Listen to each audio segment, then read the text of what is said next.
시편 32편 8절에서부터 9절까지 말씀입니다. 시편 32편 8절에서부터 9절까지 말씀입니다.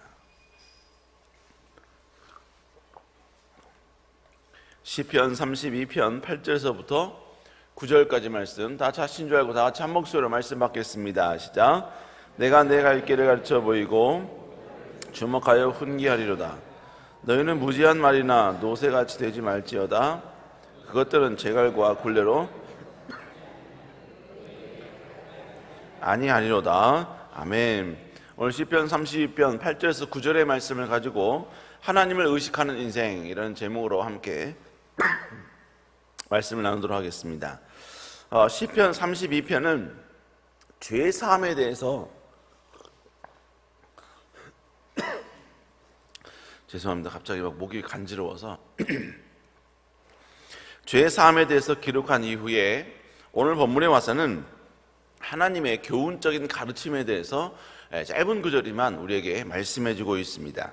그래서 하나님 먼저 이렇게 말씀하시죠. 우리 32편 8절 우리 한번 다시 읽어볼까요? 시작.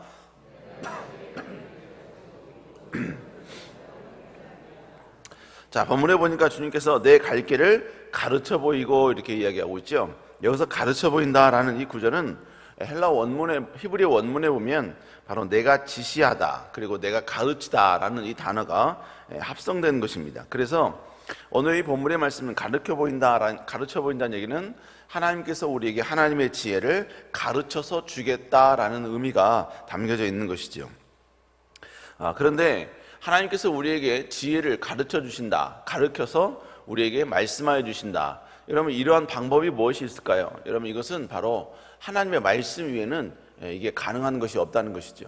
결국 하나님께서는 하나님의 뜻, 하나님의 마음, 이 모든 것들을 우리에게 말씀을 통해서 가르쳐 주시고 말씀을 통해서 우리에게 지시하신다는 것입니다. 그러니까 결국 우리 주님께서는 무엇을 원하시느냐?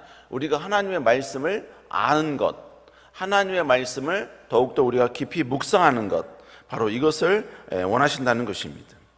여러분, 그렇기 때문에 우리는 하나님의 말씀을 더욱더 사모하는 마음이 우리 안에 있어야 된다라는 것입니다. 여러분, 우리도 보니까 우리가 지식이 있을 때 그 지식이 발효가 되는 것이고 그 지식이 아름답게 효과를 나타나게 되는 것입니다. 결국 하나님께서도요, 우리가 하나님의 말씀을 알 때 하나님은 우리가 아는 말씀을 통하여서 우리에게 지시하시는 것이고 말씀을 주시는 것이고 깨닫게 해주시는 것입니다. 여러분, 그렇기 때문에 우리는 더욱더 하나님의 말씀을 더 사모하고 알기를 열망하는 마음이 우리 모든 그리스도인에게는 있어야 한다는 것입니다. 우리 인간이 가질 수 있는 가장 큰 오류 중에 하나가 뭐냐면요, 자기 생각, 그리고 지금까지 살아오면서 내가 경험했던 그 모든 경험치들, 그리고 또 그러면서 내 안에 자리 잡았던 우리의 모든 가치관들, 여러분, 이것이 성경적이다라고 우리가 오해할 때가 있다는 것입니다.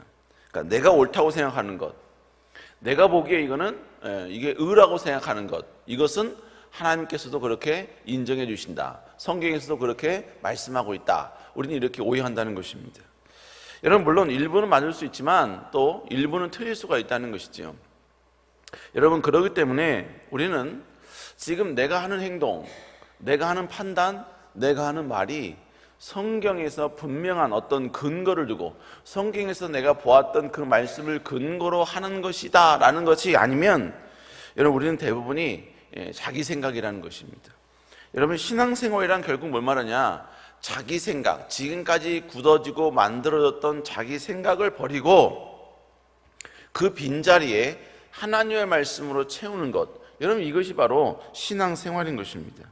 그리고 채워진 하나님의 말씀이 이제 내 인생의 기준이 되는 것이죠.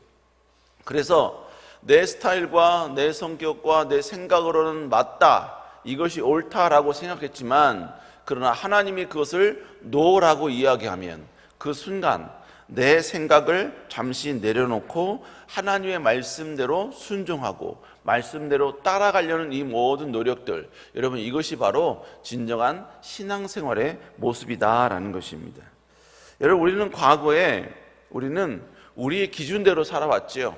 내 생각과 내 가치관대로 살아왔습니다. 그래서 모든 선과 악에 대한 판단이 우리의 어떤 감정이었죠. 그래서 내 감정을 상하게 하면 상대방이 아무리 옳은 모습이어도 우리는 그것을 때로는 공격하기도 하고 판단하기도 했다는 것입니다. 여러분, 이렇게 우리의 삶을 살다가 우리가 하나님을 알게 되었어요. 하나님을 알게 되면서 우리는 하나님의 말씀을 접하게 되었죠. 이제 그러면서 우리는 수도 없이 말씀을 통하여서 내 생각과 충돌이 된다는 것, 하나님의 말씀이 내 생각과 끊임없이 충돌이 된다는 것을 우리는 느끼게 되는 것입니다. 하나님의 말씀이 내 생각과 충돌을 일으킬 때 우리는 그때 주로 두 가지 반응을 합니다. 내 자아가 너무나 강한 사람은 하나님의 말씀을 거부하고 저항하게 되는 것이죠. 과거에 제가 성경 공부하는데 제가 무슨 말만 하면 목사님 그건 아니죠 하면서 대답하시는 분들이 계셨습니다. 제가 하나님은 이런 분이십니다, 하나님은 이런 분이기 때문에 이렇게 해야 됩니다. 그러면 목사님 그건 아니죠. 그분 때문에 2시간 수업하는 게 막 3시간 4시간 되고 10주 수업을 하는데 그게 막 14주 15주 되었습니다. 그분의 생각은 수도 없이 하나님의 말씀과 충돌이 되는 거예요. 저는 그래서 그분 미워하지 않습니다. 오히려 그분의 그 반응을 오히려 고마워합니다. 왜냐하면 그분이 가지고 있는 그 생각은 다른 분들이 가지고 있는 생각과 일치하거든요. 다른 분들은 그럴 용기가 없어서 그렇게 말씀 못 하시는데 그분은 용기가 있었던 것이죠. 그런데 여러분, 이것이 1강 때는 제가 무슨 말만 하면 무조건 목사님 그건 아니죠. 근데 2강, 3강, 4강, 5강, 6강, 7강 돼서는요 아무 말씀 안 하시고 그냥 말씀에만 경청하는 것을 보았습니다. 이게 왜 그런 겁니까? 점점점 자신이 가지고 있던 이 생각을 하나님의 말씀으로 치환하는 것이죠. 자신의 생각을 버리고 하나님의 말씀으로 조금씩 여러분 이렇게 서서히 젖어드는 것입니다. 그러다 보니까 이제 결국 뭡니까? 이제는 하나님의 말씀이 자기의 삶의 기준이 되는 거예요. 생각과 가치관과 공격하는 것도, 상대방의 잘못을 판단하는 것도 내 생각이 아니라 하나님의 말씀에 근거해서, 여러분, 나는 판단할 수 있지만 하나님의 말씀 때문에 그 판단을 때로는 유보하고 멈추고, 여러분, 이런 모습으로 나아가게 된다는 것입니다. 사랑하는 여러분, 언제나 하나님의 말씀이 여러분의 삶의 기준이 될 수 있기를 다시 한번 주의 이름으로 축복합니다. 그런데 이렇게 하나님의 말씀이 우리에게 계속해서 여러분 가르쳐요. 그리고 우리에게 계속 여기서 보여주십니다. 그랬을 때 어떤 역사가 일어난다고 이야기합니까? 우리 시편 32편 8절 다시 한번 읽어볼까요? 시작.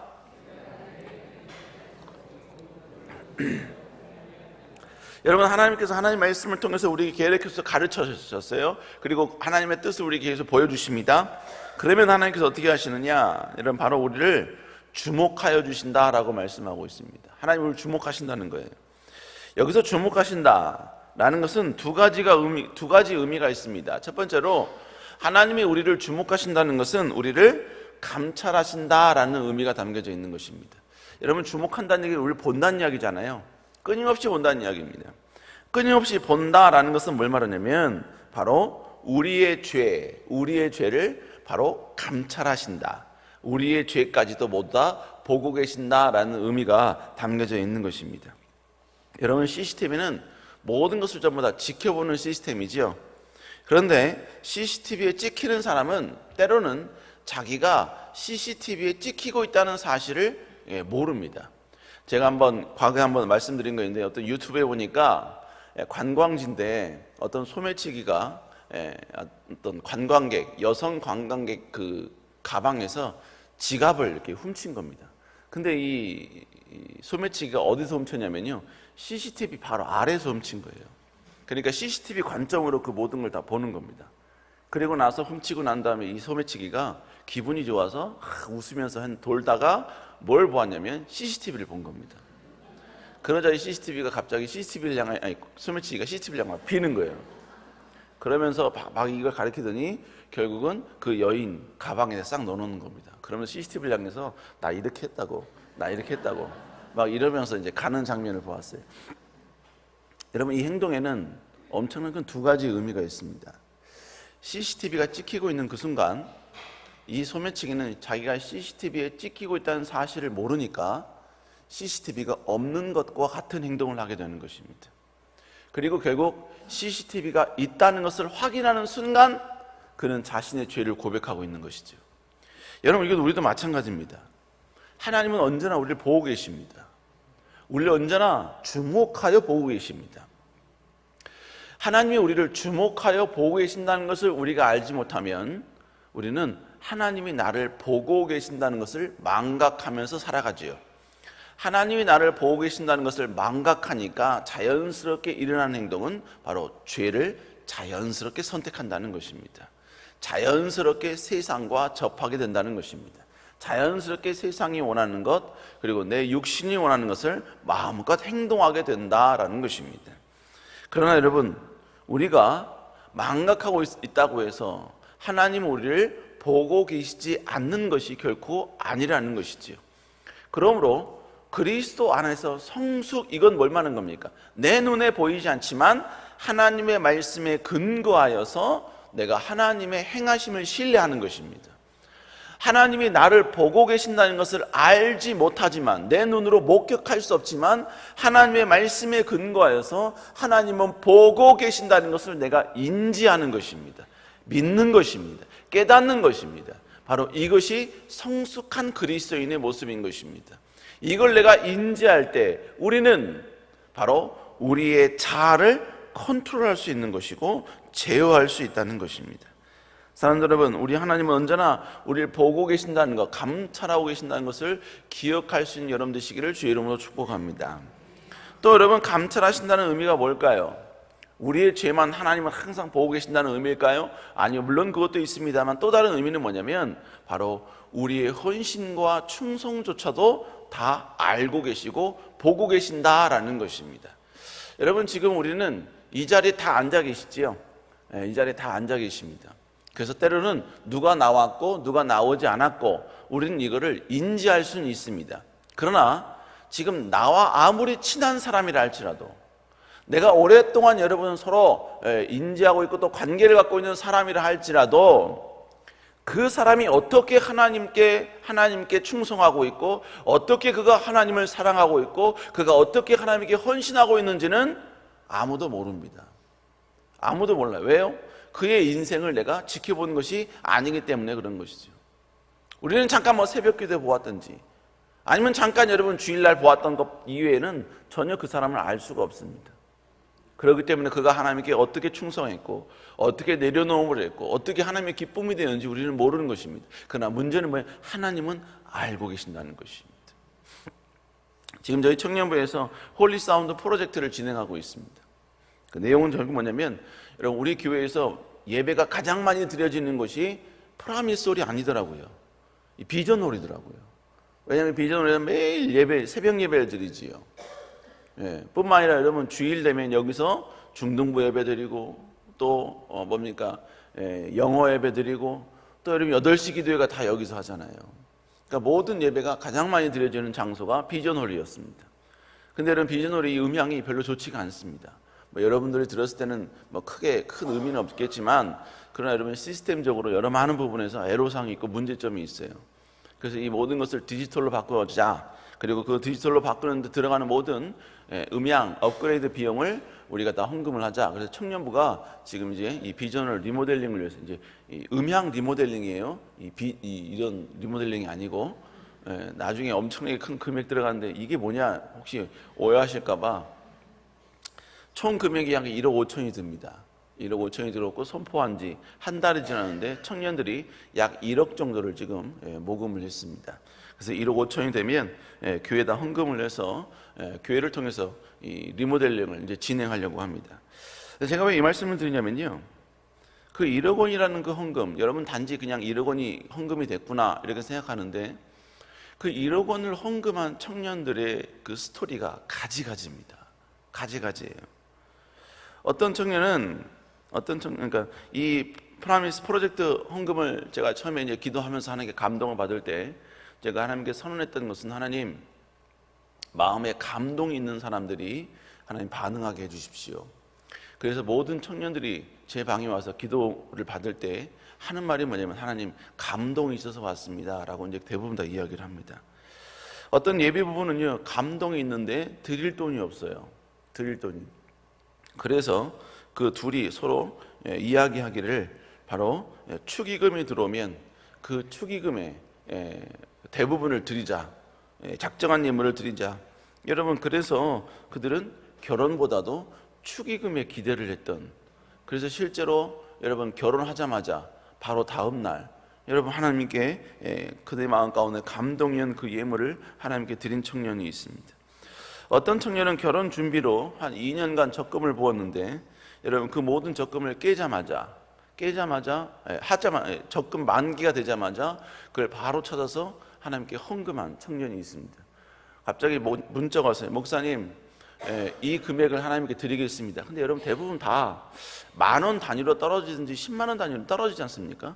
근데 이 청년은 거의 1,600만 원을 헌금했거든요. 근데 1,656만 4,321원 이걸 헌금하겠다고 해서, 그래서 야, 왜 이렇게 헌금이 화려하냐 그랬더니 적금을 해서 그걸 깼더니 이렇게 나왔다는 거예요. 그래서 제가 단순하게 하자, 그래서 결국 올림을 해가지고 그래서 1,600여만 원을 헌금을 했습니다. 누구는요 3개월째 회사에서 월급을 받지 못해요. 그런데 통장에 남아있는 그 모든 금액을 하나님께 헌금하겠다고 그걸 가져온 청년도 있습니다. 제가 왜 이 말씀을 드리느냐, 1억 원 이렇게 하면 그냥 아이들이 그냥 많이 했구나, 여러분 이렇게 생각할 수 있습니다. 그러나 저는 그 1억 원 하나하나에 담겨진 청년들의 감동과 헌신과 내려놓음을 알고 있지요. 그래서 여러분요, 어떤 청년이 지나가면 그 여러분요 정말 어려운 상황 가운데 하나님께 헌금을 했던 그 청년이 지나가면 그 뒤통수를 향하여서 여러분 저절로 기도가 나오는 것이죠. 하나님, 저 아이가 어떻게 헌금하는지 아시지요? 그 헌금의 의미가 무엇인지 아시지요? 저 아이의 상황이 무엇인지 아시지요? 주님, 축복해 주십시오. 주님, 공급해 주십시오. 문제를 해결해 주십시오. 여러분, 이것이 가능한 이유가 왜 그러죠? 바로 제가 그 아이의 내려놓음과 내려놓음의 스토리를 알기 때문에 그런 것입니다. 여러분, 저만 알까요? 우리 하나님도 알고 계시는 것입니다. 하나님은 다 알고 계시기 때문에 여러분 그에 맞는 그의 상황에 따른 하나님의 위대한 축복과 능력과 은혜를 그에게 부어주시는 것입니다. 사랑하는 여러분, 이건 우리 성도님도 마찬가지죠. 얼마나 헌신과 충성을 많이 했습니까? 여러분, 내가 헌신한 것, 충성한 것에 대해서 절대로 후회하지 마세요. 그것 때문에 한탄하지 마세요. 하나님은 반드시 모든 걸 다 기억하시고, 우리의 모든 일거수일투족과 모든 내려놓음 다 기억하시고 반드시 갚아주십니다. 반드시 하나님 보상하십니다. 결국 그리스도인이란 누굽니까? 내 삶을 통해서 증명하는 사람이에요. 내가 하나님께 얼마나 충성했느냐, 그건 말로 고백하는 게 아니라, 여러분, 내가 충성했던 그 모든 것 남들이 보지 못할지라도 언젠가 하나님이 내게 부으실 그 축복을 통하여서, 아, 내가 하나님께 과거에 이렇게 헌신하고 충성한 사람이었노라 라고 증명하고 증거하는 사람이 진짜 그리스도인인 것입니다. 여러분, 헌신한 것, 충성한 것 한탄하지 마세요. 언젠가 하나님 반드시 보상해 주시고 갚아주실 줄로 믿습니다. 왜? 우리 하나님은 감찰하시는 하나님이시기 때문에 그런 것입니다. 여러분, 두 번째로 하나님 우리를 주목하신다는 것은 어떤 의미가 있느냐? 우리를 감찰하신다는 의미 이외에 보호하신다라는 의미가 있는 것입니다. 우리를 보호하신다는, 여러분, 우리는 자녀를 보호한다라는, 보호하려면 어떻게 돼요? 그 자녀에게 눈을 떼지 말아야 합니다. 눈을 떼지 말아야 돼요. 어떤 아이가 아빠에게 물컵을, 조그만 아이인데 뭐 3살 4살 된 아이인데 컵을 이렇게 물을 떠다서 이렇게 아빠한테 주는 거예요. 그러니까 아빠가 너무 고맙잖아요. 3살 4살짜리 아이가. 그러니까 아버지가 벌컥 마시고 줬어요, 물컵을. 그랬더니 또 아이가 또 아빠가 너무 잘 마시니까 또 물컵을 또 갖다 또 주는 겁니다. 그러니까 아빠가 또 헐컥 마셨어요. 근데 이 아이가 어떻게 이 물을 가지고 왔나 궁금하잖아요. 그 조그만 아이가. 그래서 아이를 따라가 봤더니 이 아이가 화장실로 들어가서 변기에 있는 물을 이렇게 떠오는 거예요. 그리고 여러분요, 2번 왔다 갔다 했더니 힘들었나 봐요. 그 변기에 있는 지가 이제 마시려고 이제 이렇게 하는 겁니다. 이렇게. 그 모습을 보자마자 이제 아버지가 이제 뭡니까? 말린 거죠. 자기는 먹었을지라도, 자기는 마셨을지라도 아이에게는 절대로 그렇게 할 수가 없는 거죠. 여러분, 그 물을 마시지 못하게 할 수 있었던 이유가 뭡니까? 그 순간 지켜봤기 때문에 그런 거예요. 하나님이 우리를 감찰하신다, 주목하신다라는 것은 뭘 말하냐? 우리를 보호하신다라는 의미가 있는 것입니다. 여러분, 그렇기 때문에 성경에 오면 고린도서 10장에 보면 뭐라고 합니까? 사람이 감당할 시험 밖에는 너에게 당한 것이 없나니. 또 시험 당할 즈음에 하나님께서는 우리를 피할 길을 주시고 하나님께서는 우리에게 모든 것을 감당케 하신다라고 말씀하고 있습니다. 이 모든 것이 가능한 이유는 하나님이 우리를 주목하시기 때문이다라는 것이죠. 여러분, 그렇기 때문에 우리가 아무리 힘들어도요, 아무리 어렵고 아무리 인생에 짓눌린 위기를 경험한다 할지라도 여러분, 그것은 하나님이 우리가 감당할 수 있는 고난인 것입니다. 그리고 그 모든 여러분 위기조차도 다 하나님의 보호 아래에 있다는 것입니다. 여러분, 그러니까 인생에 있어 절망은 하나님에 대한 불신의 결과입니다. 여러분, 포기도 하나님에 대한 보호하심에 대한 불신의 결과라는 거예요. 사랑하는 여러분, 우리는 절대로 하나님의 보호 아래에 있다는 것을 기억할 수 있기를 주의 이름으로 축원합니다. 자, 그러면 하나님께서 오늘 본문에 보니까 갈 길을 가르쳐 보였어요. 그러면서 하나님 우리를 주목한다고 말씀하고 있죠. 그 주목하시면서 하나님 우리가 어떻게 하신다고 말씀하고 있어요. 시편 32편 8절 다시 읽어볼까요? 시작. 너를 주목하여 훈계하려. 본문에 보니까 왜 훈계한다라고 말했죠. 여러분, 훈계한다가 히브리어로 야츠인데요, 이게 막 어떤 책망하다 이런 의미가 아니에요. 여기서 야츠라는 얘기는 조언하다, 상담하다, 협의하다 이런 뜻입니다. 여러분, 그래서 영어성에도 이 훈계하다는 것을 리부크, 꾸짖는다라는 의미보다도 카운셀이라는 단어를 사용했습니다.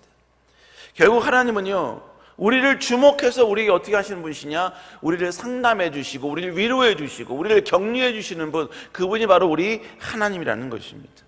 여러분, 우리 하나님은 지금도 우리를 야츠, 바로 훈계하시는 분인 줄로 믿습니다. 하나님이 여러 방법을 통해서 우리를 훈계하셔요. 하나님의 뜻을 우리에게 가르쳐 주십니다. 누구는 여러분이요, 누군가의 조언을 통해서, 때로는 말씀을 통해서, 때로는 말씀을 읽다가, 아니면 전혀 예상치 못한 다른 어떤 방법으로 하나님은 계속해서 우리를 위로하여 주시고 우리에게 여러분 말씀하고 계신다는 것입니다. 여러분, 그 말씀이 우리에게 올 때 우리는 다시 한번 회복이 되는 거잖아요. 우리는 다시 한번 일어나게 되는 거잖아요. 다시 깨닫게 되는 거잖아요. 우리 지금 결국 뭡니까? 우리 하나님 언제나 우리와 함께 하시는 분, 여전히 우리에게 말씀하시는 분, 우리를 떠나신 분이 아니라 언제나 우리와 동행하시는 분임을 우리에게 지속적으로 이야기해 주고 계신다는 것입니다. 그러므로 사는 여러분, 다시 한번 우리는 어떤 순간에도 언제나 주님이 우리와 함께하고 있다는 사실을 기억해야 될 줄로 믿습니다. 자, 그러면서 이 9절에서는 이렇게 하나님이 주목하여서 훈계하고 말씀하고 있음에도 불구하고 그걸 알지 못하고 깨닫지 못하고 여러분 거부하는 자들에 대한 하나님의 여러분 책망조의 말씀이 있습니다. 우리 9절 읽어볼까요? 시작. 무지한 말이나 노새같이 되지 말지어다. 그것들은 제갈과 굴레로 단속하지 아니하면 너희에게서 가까이 가지 아니하리로다. 여러분, 무지한 말, 또 여러분 노새, 이건 너무 무지하니까 결국 뭡니까? 이 말이나 노새에게 제갈이나 굴레, 콧들을 한다는 이야기죠. 왜요? 주인 옆에 가까이 있으라고. 결국 뭔 말하는 겁니까? 하나님의 말씀에 여러분이 반응하지 못해서 자꾸 하나님을 떠나려고 하면 하나님은 우리에게 재갈을 물리든지 굴레를 줘서라도 하나님과 가까이 할 수 있도록 만드신다라는 의미예요. 그러니까 지혜는 뭡니까? 진짜 지혜는요, 하나님이 재갈 물리기 전에 깨닫고 주 앞에 엎드리는 거예요. 저희 청년 중에 형제 2명이 있거든요. 근데 어쩜 이렇게 다른지 몰라요. 첫째 아들은 애가 고지식합니다. 그래서 아버지가 막 때릴 때요, 끝까지 자기 고집을 피웁니다. 그래서 더 맞아요. 3대 맞을 거 4대 맞고, 4대 맞을 거 5대 맞아요. 근데 둘째는 어떠냐면요, 둘째도 자기가 옳았어요. 근데 아버지가 막 때리려고 그래요. 나 처음에 막 말로 하다가 아버지가 이제 화나서 매를 찾으러 막 가면 바로 그 즉시 매를 찾으러 가면 아버지 앞에 딱 무릎 꿇고, 아버지 제가 잘못했습니다. 제가 실수했습니다. 제가 잘못 알았습니다. 그럼 아버지가 확 풀려요. 근데 첫째 아이는 끝까지 그 자리에서 막 우기 개기거든요. 막. 그러다 더 맞지요. 그러니까 제가 그 모습을 보면서 느낀 게 뭐냐면요, 첫째는 강직하지만 좀 미련하고, 둘째는 임기응변이 강하면서도 지혜롭구나, 이런 걸 깨닫습니다. 결국 우리 그리스도인은 누가 되어야 되느냐? 여러분, 하나님께 맡기 전에 빨리 여러분이 하나님께 돌아와서 무릎 꿇는 것, 여러분, 이게 지혜라는 거예요. 이게 지혜입니다. 여러분, 그런 자에게는 하나님의 위로만 있지 하나님의 채찍은, 재갈은 절대로 없기 때문에 그런 것이죠. 사람들은 언제나 여러분 이렇게 주님을 의식하는, 그리고 하나님을 의지하는 여러분 되시기를 주의 이름으로 축원합니다. 기도하시겠습니다. 사랑의 주님, 오늘 말씀을 통하여 다시 한번 우리 하나님이 우리에게 어떻게 다가오고 계신지, 우리를 어떻게 아버지 바라보고 계시고 감찰하고 계신지를 깨닫게 하여 주시니 감사를 드립니다. 우리 이 땅을 살며 더 아버지 주님을 의식하며 주님과 함께하는 저희들 되게 하여 주옵소서.